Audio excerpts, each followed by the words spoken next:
Hello, welcome to Oxford Heirlooms. Well, I have my pattern piece here at my sewing table, and what I'm going to do today is I'm going to begin to shape the insertion lace. I'm starting with the insertion lace along the bottom scallops of the little diaper shirt.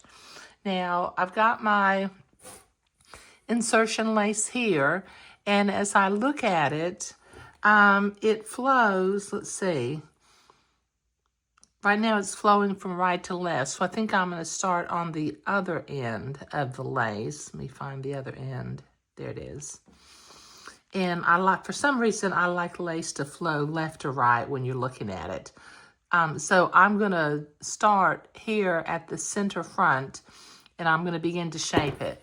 Now, I'm going to shape it using just a piece of foam core board. This is just a piece of foam core board that I picked up at the Dollar Tree. But, you know, it is my lace shaping board. It has served me well for many years, and I will continue to use it. Okay, so let me take a minute and unpin my pattern piece, and then I will pin it to the foam core board. So I'll be right back. Okay, I've got that unpinned. Now my instructions tell me to mark where each peak of the scallop is going to be. So I folded it, and I can kind of still see the folds in the fabric. Now this one's folded real nicely too, but let me open it up and make a little mark. And I'll do the other side also.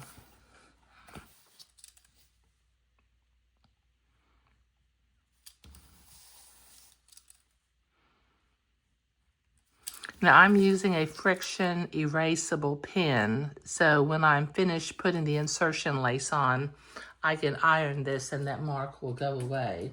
I'll also be using a water-soluble pen in order to mark my pivot points when I get to that point. Okay, so let me pin the first two scallops, because I'm only going to be able to do about 2 scallops at a time because my lace shaping board is not that big. So let me pin this fabric to the lace shaping board, which, like I mentioned, is just simply a piece of foam core board that I picked up at the Dollar Tree.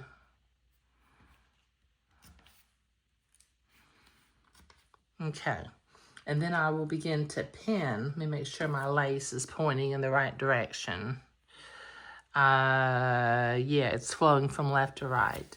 So I'm going to begin to pin it.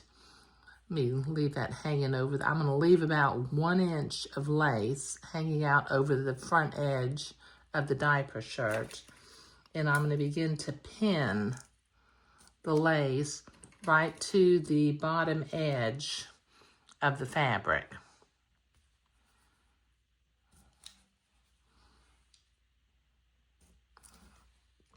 I'm going to do one section at a time, and then I'll pull a header thread from the top part of the lace in order to cause it to curve.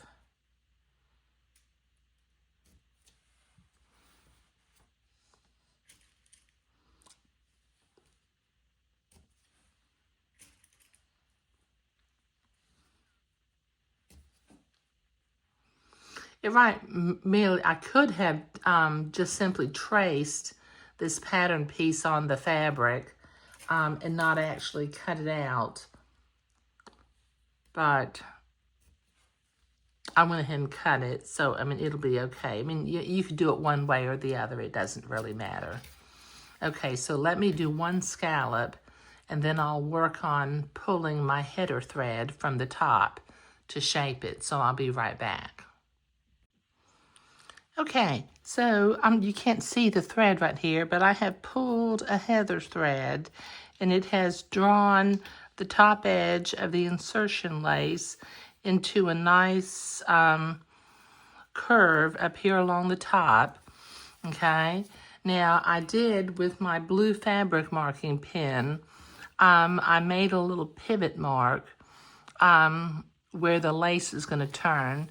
Now I'm going to, just because I've done this kind of lace shaping before, it works out a little bit better if I go ahead and shape the lace by about 1/2 of an inch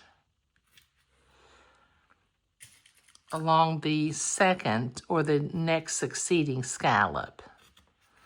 Okay, let me just kind of get that in place.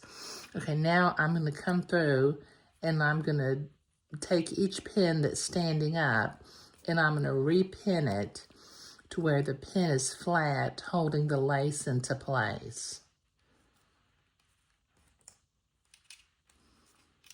Just like that. See, they were standing, now they're going to be flat, just pinning the lace to the fabric of the diaper shirt.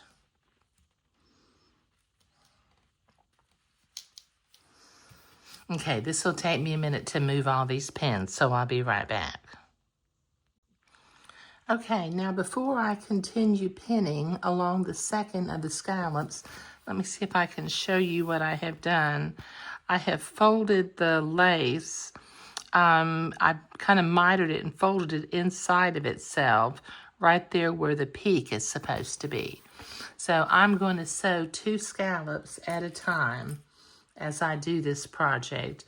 So let me continue to pin the bottom edge of the insertion lace right along the bottom edge of the fabric of the diaper shirt.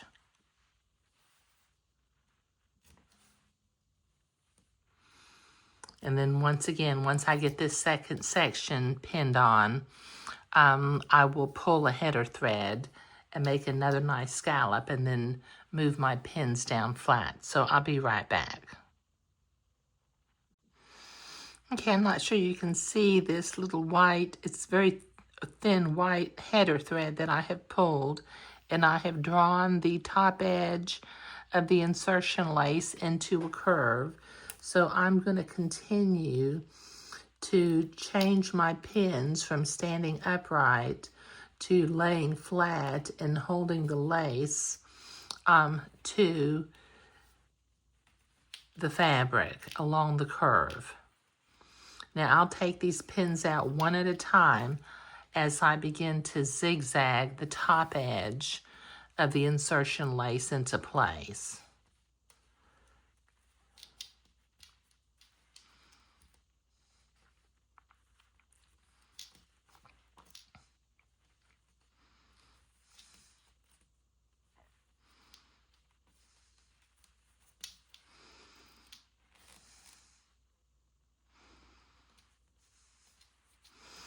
I just got a couple more to do here.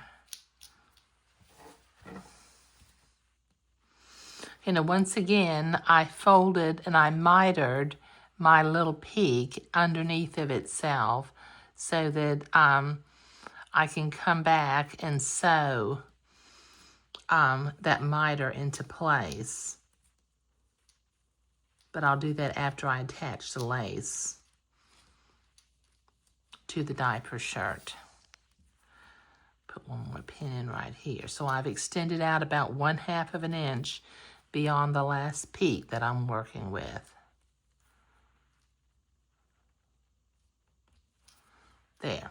Okay, let me set my sewing machine to a zigzag and the right stitch length and stitch width for sewing lace on.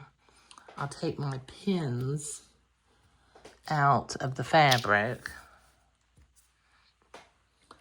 I see I've still got one pin standing up straight right here, so let me change it. Let me hold that peak into place. Okay. Yeah, it's loose.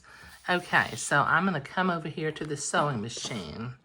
Let me turn my camera to the sewing machine and zoom in a little bit. Okay, now I'm going to zigzag on the left side or the top side of the insertion lace, and I'm going to zigzag all along until I get to about a ½ inch beyond the second of the scallops.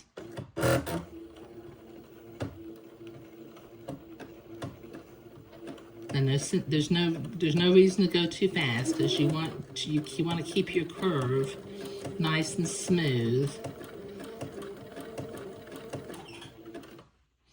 And you want to take your pins out as you come to them, because going over a pin will cause a little glitch in your zigzag line.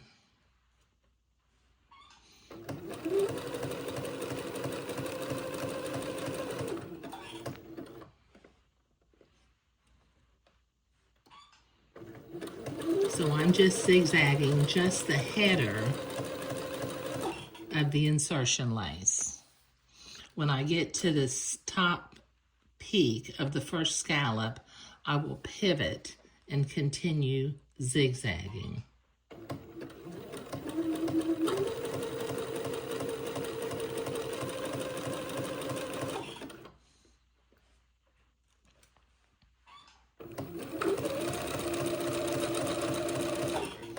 Okay, this is going to take me a little while to do, so I'll be right back. Okay, I have zigzagged on 2 of the scallop sections. Kind of go back over what I did. I left about 1 inch of lace extending beyond the front center of the little diaper shirt. When I came up to the peak, I went ahead and folded and mitered the scallop right there where it needs to turn the corner. So I will go back through and I will sew those down a little bit later on. Now I'm going to move my fabric around. Okay, I've got 8 total scallops and I'm doing 2 scallops at a time.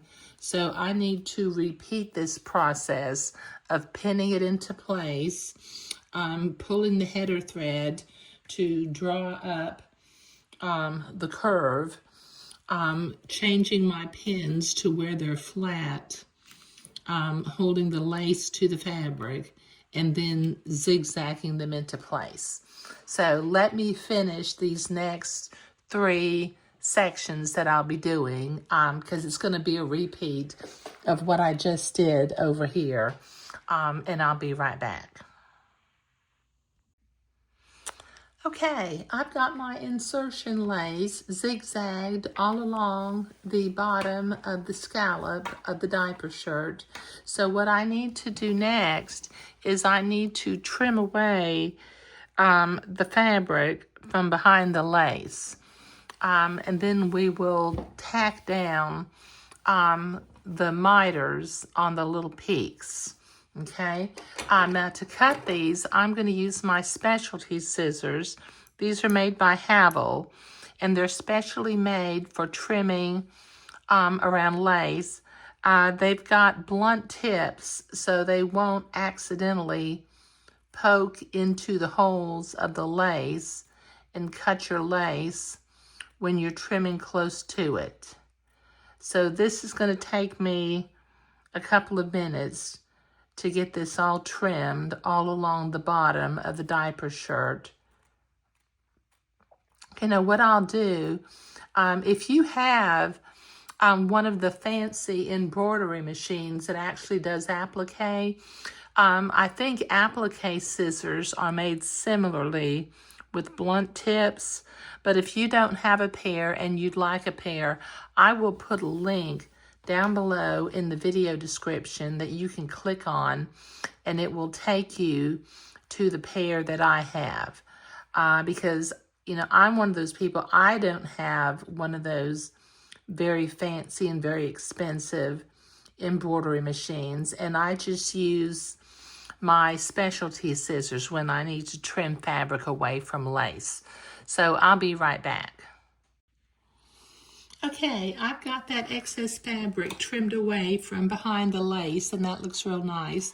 I've already tacked down several of the peaks of the lace, but I've got 2 more to do, so let me show you how I do that.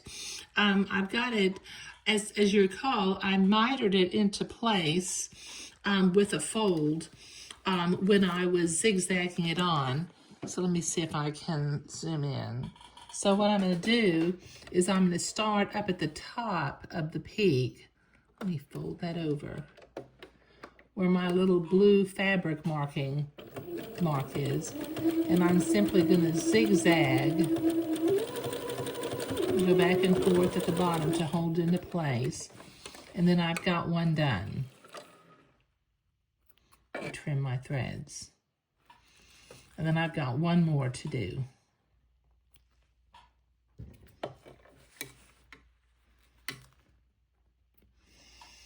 Okay, so that just, like I said, it just zigzags that into place. I got a little bitty thread stuck there. Let me see if I can't trim that off. There we go. Okay, so one more. Let me get my threads out of the way. And do one more of the little peaks, and then I'll be finished with them. Okay, line it up nicely.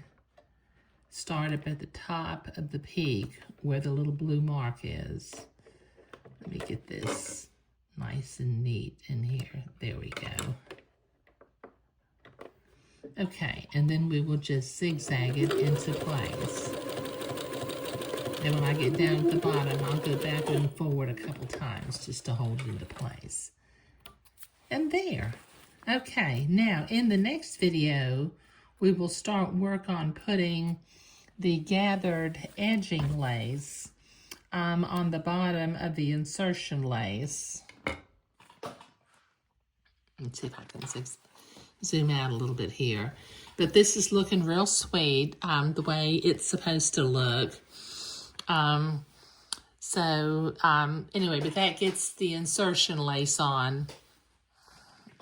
Let me see if I can get a better camera angle in here. You know, on the bottom of the diaper shirt, and it's nicely scalloped, and we have mitered and sewn each one of the peaks. Now we will put the edging lace on next, and then lastly, once we get the edging lace on the bottom of the diaper shirt, we'll work on the edging lace for the center front and around the armholes and the sleeve straps. But thank you.